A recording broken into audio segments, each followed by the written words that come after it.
Hi, this is David with entry number 479,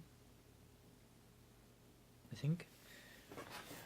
Apologize for the poor angle of this recording, but I currently have the phone plugged into the wall, so you're unable to really get I'm unable to get a very flattering angle. I'll show you around the room real quick. Sorry if this makes you dizzy, but you may have noticed the walls are more barren than usual, and my closet thing is very empty.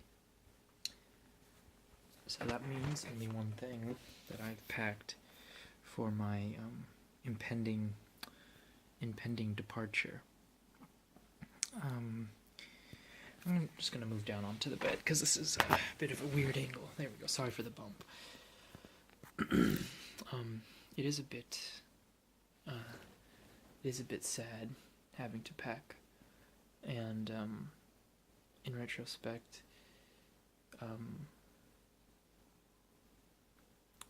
well, I've already said my piece with work, but what I wanted to talk about today was The Hobbit.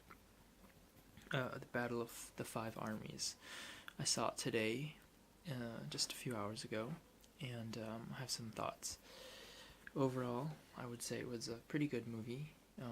It wasn't maybe as good as people were expecting. I think there was a little bit of roughness in some areas that I could have done without, but on the whole, I think it was pretty good. I do think the acting was very good, and the effects on this one were tremendous. On the first The Hobbit film, forgot what it was called, but The Unexpected Journey, it had very rough effects, special effects, and this one, it was very nice, like very fine-tuned. The characters were all really enjoyable, except for Thorin, who was a big baby the entire time. Thorin was like this kind of a dwarf king or whatever, and very similar to the second Lord of the Rings film, The Two Towers, where there's a human who gets kind of corrupted by something. And Thorin in this film gets also somewhat corrupted, and both times it's kind of a false positive or a false start, because you kind of figure that by the end of the film, they're not going to be like these crazy characters anymore, but it was still pretty enjoyable. The action was really cool. There was probably about a 45-minute solid action sequence with the armies battling. The five armies is an allusion to the five races that go to town in the film, and that would be human, elf, dwarf, orc, and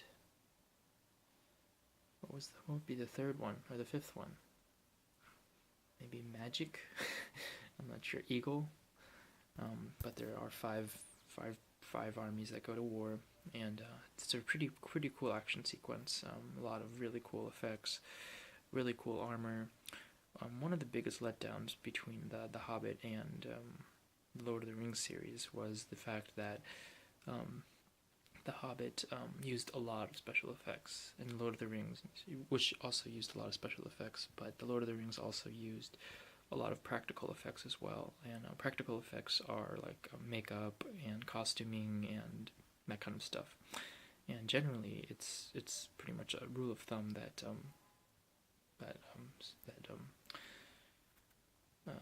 practical effects are more expensive than having computer-generated effects. And the big problem with having so many computer-generated effects in a film is that it really kind of takes you out of believability, especially when the computer-generated effects are used to the degree that The Hobbit used them. So I found that a large part of the film I had a hard time kind of accepting it and kind of believing in the story because of how kind of jarring the computer-generated effects were.